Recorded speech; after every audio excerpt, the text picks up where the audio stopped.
साथियों मैं ये कहना चाहता हूं कि अगर आप देखेंगे कि 21 सितंबर को जो पेपर हुआ, उस पेपर को पीछे करवाने के लिए प्रदेश के 90% युवा तैयार थे कि इस पेपर को पीछे करवाया जाए।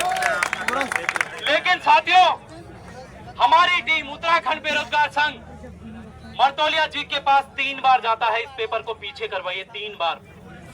उसके बाद यही बेरोजगार संघ मुख्य सचिव से मिलता है, एक नहीं बल्कि 2 बार मिलता है। और एक बार तो ये भाई वहां पर जो है 8 घंटे तक बैठा रहा कि मुझसे मिलेंगे, लेकिन मुख्य सचिव नहीं मिलते हैं। हमने जो है उनके सामने ये पत्र दे दिया कि इस परीक्षा को पीछे करवाइए।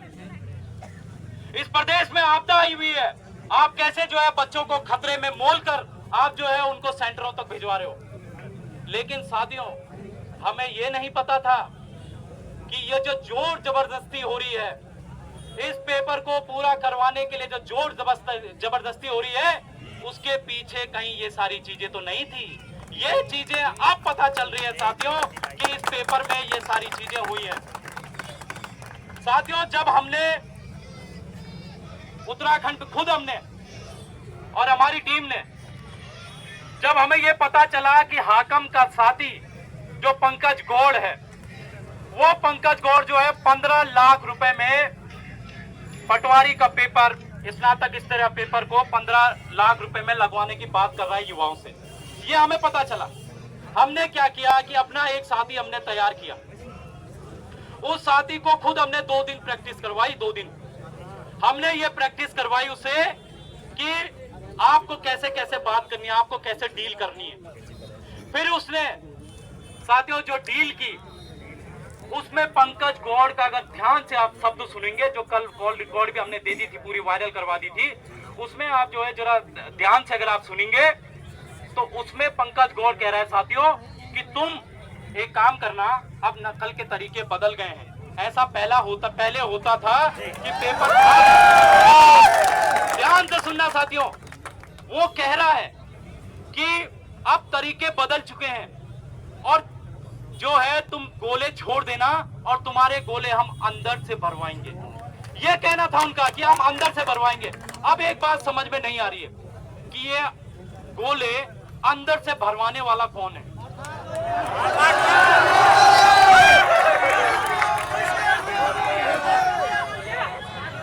साथियों, ये बड़े गंभीर सवाल है, बहुत गंभीर सवाल है, क्योंकि वो जब कॉल रिकॉर्ड हो रही थी साथियों, जो कॉल रिकॉर्ड आपने भी सुनी होगी, उसमें पंकज गौड़ बड़े कॉन्फिडेंस से कह रहा है कि मैं अंदर से तुम्हारा जो है गोले भरवा दूंगा। ऐसा कॉन्फिडेंस साथियों और नहीं होता है, जो करवाता है उसका ऐसा कॉन्फिडेंस देखा जाता है। अगर आप एक अभ्यर्थी से पूछेंगे, वो बड़े कॉन्फिडेंस से आपको बता सकता है कि मेरे कितने नंबर आ रहे हैं। मैं गर्व से कह सकता हूं मेरे भाई स्नातक स्तर में 75 नंबर आ रहे हैं। तो जो नकल माफिया है वो भी गर्व सीना चौड़ा कह सकता है कि मैं अंदर से गोले भरवा दूंगा, और ये उसने कहा है। तो अब जब इस पेपर की गोपनीयता पूरी भंग हो चुकी है, इस पेपर की गोपनीयता हर तरीके से भंग हुई है, तो इस पेपर को कैंसिल करवा कर दोबारा से नई परीक्षाएं की। और आयोग के अध्यक्ष जीएस मरतोलिया कहते हैं, आपने अगर ध्यान से सुना होगा, वो कह रहे 3 पन्ने बाहर आए। जीएस मरतोलिया इस्तीफा दो,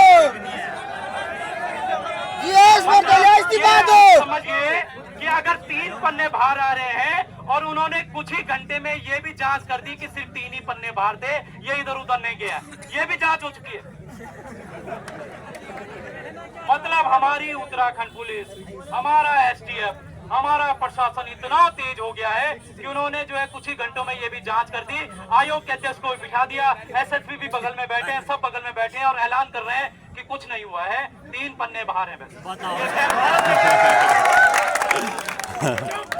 और उसके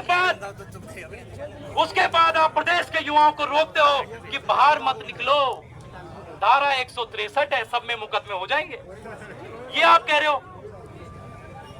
तो ये बड़े साथियों 163 हो, चाहे कोई भी धारा लग जाए, इस प्रदेश का युवा अब रुकने वाला नहीं है, रुकने वाला नहीं है। साथियों मेरे पास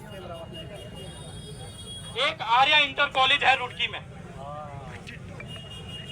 इसका पूरे सेंटर में जो कार्बन ओएमआर की जो कार्बन कॉपी होती है, उसमें साथियों जो गोले भरे जाते हैं, उस गोले की कार्बन कॉपी में जो मार्क होते हैं, मतलब गोले का जो मार्क होता है वो आया ही नहीं है, किसी भी बच्चे का नहीं आया।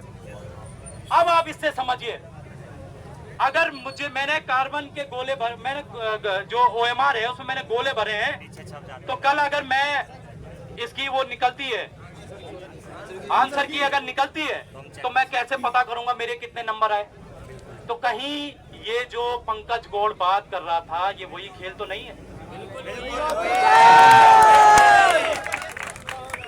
और ऐसा सिर्फ उस सेंटर में नहीं हुआ है, बल्कि हरिद्वार के अन्य सेंटरों में भी ऐसी खबरें साथियों हमारे पास आई हैं कि कार्बन कॉपी में गोले के निशान है ही नहीं। जैसे कार्बन कॉपी होती है वैसे ही जो है बच्चों को ये कार्बन कॉपी दे दी गई। और जब बच्चे इसकी शिकायत करते हैं, वहां पर जो शिक्षक होते हैं, आयोग के अधिकारी जो होते हैं, जो आयोग के प्रतिनिधि होते हैं, वहां पर उनसे जब शिकायत करते हैं तो वो कहते हैं कि आप जो है देहरादून में जाके पता करो। तो भाई देहरादून, अब बच्चा, पहले तुमने आपदा में बच्चे को वहां भेज दिया और अब वो बच्चा जो है देहरादून जाएगा, भैया मेरे उसमें कार्बन कॉपी में ये नहीं आया। तो ये कितना बड़ा मजाक साथियों आप प्रदेश के युवाओं के साथ कर रहे हो।